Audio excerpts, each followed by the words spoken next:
سواريز يخرج من الرقابه ويدخل وسط الميدان بحثا عن الكرات، لكن المتابعه من انياغو مارتينيز وراؤول نافاس. بالمناسبه انياغو مارتينيز كثر حول الكلام منذ سنوات بخصوص امكانيه الانتقال لنادي برشلونه، ولكن دائما يواصل مشوار مع ريال سوسيداد. هي فرصه، هي نيمار ارضيه، المتابعه ليو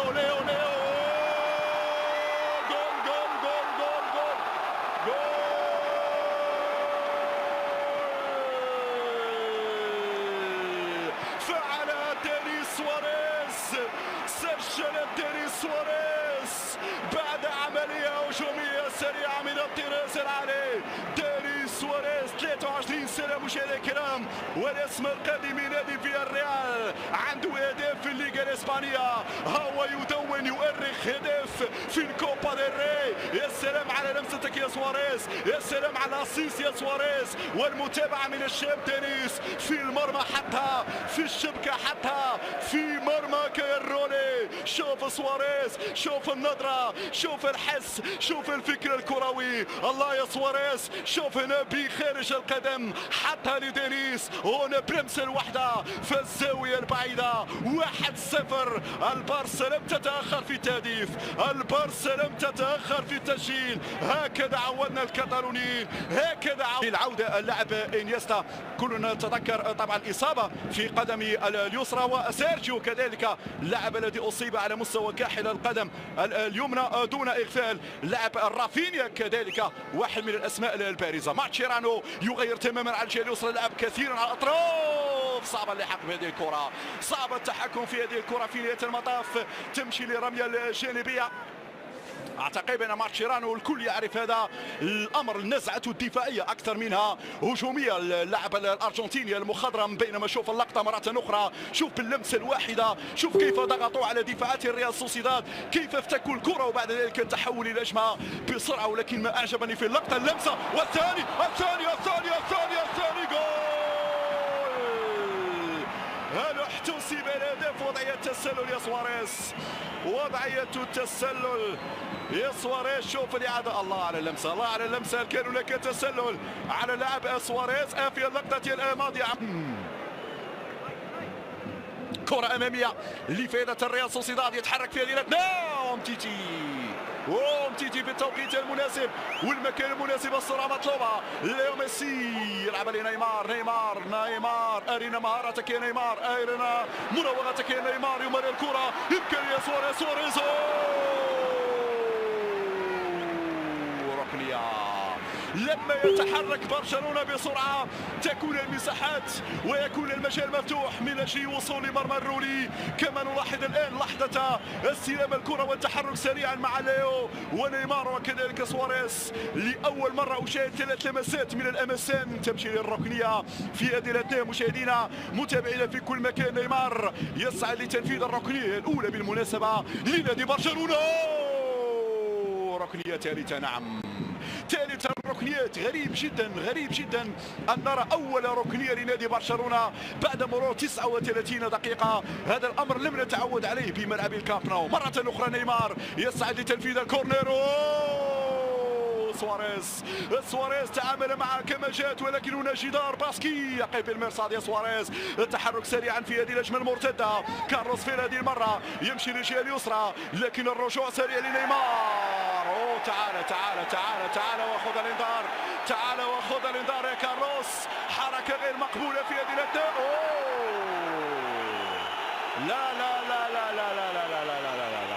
لا يا مارتينيز، اعتقد قاسيه هذه البطاقه في حق سواريز او نيمار، قاسيه في حق نيمار. شوف الاعاده، هذه الكره الماضيه، تدخل الماضي من كارلوس فيلا. نعم تدخل مبالغ فيه. هنا يحتاج للصرامه اكبر من حكم المباراه. وشوف رده الفعل من جانب اللاعب نيمار، وبالتالي الحكم شاف بانه كارلوس ونيمار يستحقان الانذار في هذه الاثناء. حوار لاتيني في هذه الاثناء، ولكن خارج اطار الروح الرياضيه.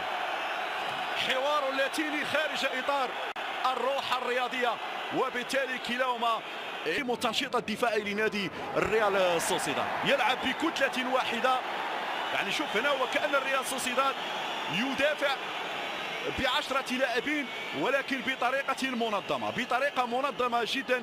لذلك فالثلاثي الأمسان اليوم لم يجد الحلول كثيرا، لم يجد المساحات كثيرا، وحتى هناك تعقيب، وربما ظهر العيب بالنسبة لنادي برشلونة هو خط وسط الميدان.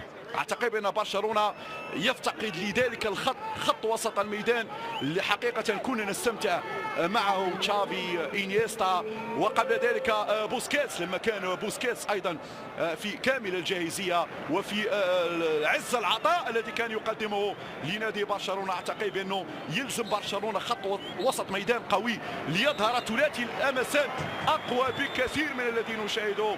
اعتقد ان الحكم ينهي الشوط الاول بالفعل. الصافره تاتي في هذه الاثناء لتنهي الشوط الاول بالتقدم. نعم منطقي، ولكن ريال سوسيداد يستحق كذلك كل الاحترام في هذه الجوله الاولى. اذكر الهدف الوحيد سجله دينيس سواريز بعد لمسه جميله من لاعب المهاجم الاوروغواياني سواريز. مشاهدينا الكرام شكرا لكم على المتابعه. لنا عوده ان شاء الله مع انطلاقه الشوط الثاني. الكلمه مره اخرى تعود للزميل الاخضر بريج في الاستوديو التحليلي. تفضل زميلي الاخضر. يغادر بعضا دائما الأمأسان، وايضا زميلنا المتواجد معنا ليلى جواد بدنا. جواد مساء الخير، خط لك مرة أخرى، تفضل.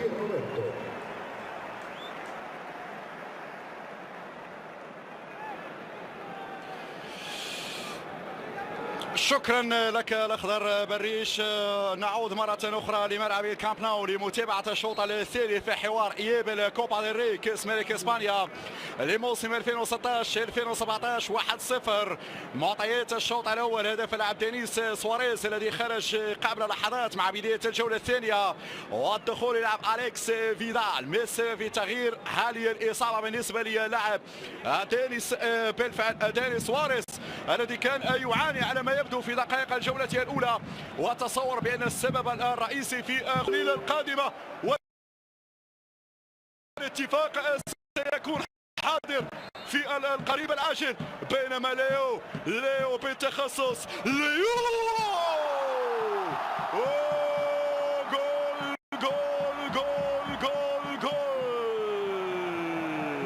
أخيرا جاء دورك يا ليو، أخيرا جاء دور الساحر الأبيض الأرجنتيني من علامة الجزاء. لا يضيع الأهداف بالتخصص. ليو ليو ليو، وبلغة الأرقام في المباراة رقم 18 أمام نادي الريال سوسيداد استسجل الهدف الثاني عشر في مرمى الباسكين، الهدف الثاني عشر في مرمى الباسكين بطريقة المعودة في الزاوية الميتة. وصعبة صعبة صعبة عليك يا الرولي في حوار أرجنتيني خالص بين الرولي والليو. يتحسر ساكريستان، يتحسر ساكريستان. ماذا كنت تنتظر يا ساكريستان؟ ماذا كنت تنتظر؟ أن يضيع ميسي؟ لا، أن يضيع. كان واحدا من لاعبين نادي برشلونة ساكريستان الذي لعب بالمناسبة فعلا عديد المباريات مع فريق البارسا.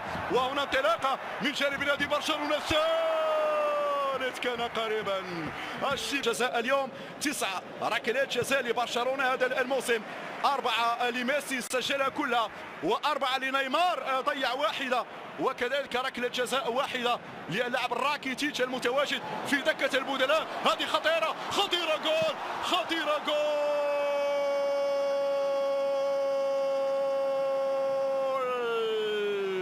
فعل الباسكيون، فعل البديل اخوانمي خيمينيز من اول فرصه، من اول محاوله، من اول لمسه من دخوله. هذه اول لمسه، اول كره يضرب بخط الدفاع، كره كانت مهيئه بشكل ممتاز. يا سلام على اللمسه، يا سلام على اللمسه يا اخوانمي. ذكرتها مع دخوله في هذه الجوله الثانيه، قلت بانه واحد من افضل اللاعبين داخل فريق الريال سوسيداد. ها هو يؤكد المعطيات، ها هو يؤكد المقوله بلمسه الكبار. يستغل خروج سيليسين هنا لوب جميل يرفع كرة بطريقة رائعة جدا. 2-1 تشتعل المباراة ومهرجان الاهداف متواصل في هذه الاثناء. بينما الراكيتيتش جا دورك يا راكي، جا دورك يا راكيتيتش اللي قلت مشاهدينا الكرام واحد من اللاعبين الذين استفادوا من ركلات الجزاء هذا الموسم. بلغة الارقام ذكرت بانه فعلا 9 ركلات جزاء لنادي برشلونة، 4 لميسي، 4 لنيمار وواحدة لراكيتيتش. هذه امامية، فرصة فرصة فرصة، جول جول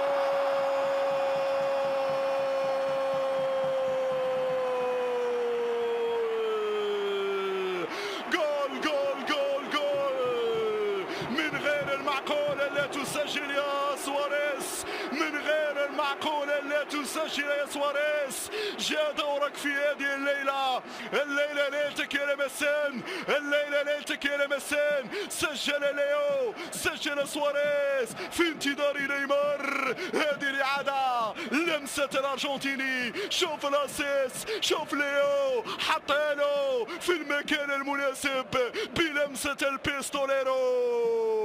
جاء الهدف الثالث. ألم أقول لكم أن برشلونة سيسجل الثالث؟ ألم أذكر لكم بأن بلطة هذه خطيرة؟ خوانمي، يا سلام يا بيكي، يا سلام يا بيكي، يرسل إلى الركنية في الوضعية الصعبة لكن أيضا في التوقيت المهم جدا. بيكي يحرم خوانمي من الانفراد بالحارس سيليسين وبالتالي إلى الركنية في هذه اللحظات، إلى الركنية في هذه اللحظات. إذا سنتابع هذه الركنية تنفذ في هذه الاثنين. مرفوعة الكرة بالراس، يتم التعطية من جانب اللاعب جوردي ألبا. وينك يا راكيتيتش؟ اللاعب الذي دخل مكانه ماتشيرانو، تمشي للجهة اليسرى، عملية التدخل والحكم يعلن عن ركلة حرة لفائدة نادي الريال سوسيداد. تلعب الكرة بسرعة. طبعا قلت بان ليو ميسي اللاعب الذي لا يضيع ركلات الجزاء، في العاده لا يضيع ركلات الجزاء، نادرا ما ميسي يضيع ركلات الجزاء. بلغه الارقام ميسي سجل 2 ستكون ربما النهايه السعيده مع نادي برشلونه. بينما كره مرفوعه، جول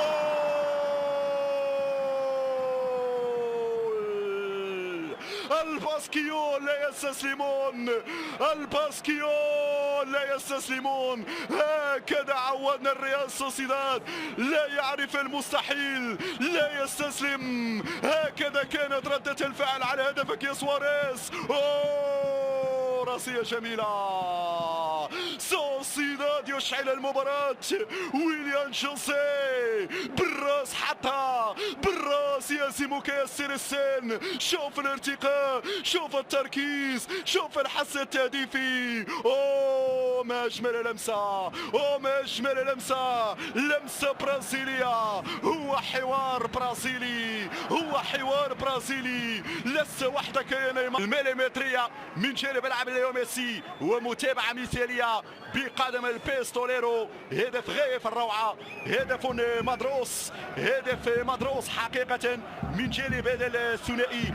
مشاهدينا الكرام، ميسي على فكرة، ميسي مع إنيستا صنع 42 هدف، ميسي مع ألفيش 41 هدف، ميسي مع نيمار وسواريز 40 هدف كلاهما. واعتقد هذه المعطيات تؤكد قوة لمسان وقوة البارسا لما يكون إنيستا حاضر. والرابع، الرابع، جول جول جول جول جول جول.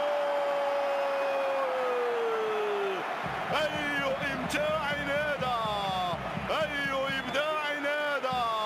كرنفال كتالوني يتواصل يا سادة يا كرام، كرنفال الأهداف يتواصل والمسيرة لن تتوقف عند الثالث. ها هو البديل أردا توران يتابع كرة جميلة قادمة من اليمين. شوف شوف شوف، ليو هو ضابط الإيقاع، ليو هو مهندس العمليات الكتالونية بثلاث لمسات. جاءت الأخيرة بقدم تركية تمنح الرباعية للفرقة الكتالونية. هكذا هي الصورة، هكذا هو هجوم برشلونة لما يقول كلمته حتى في مباريات الكاس. هكذا وطموح كتالونيا، هكذا وإصرار برشلونة. نعم، ما دون نحو لقب جديد، ما دون نحو الكاس الثالث على التوالي. قلت لكم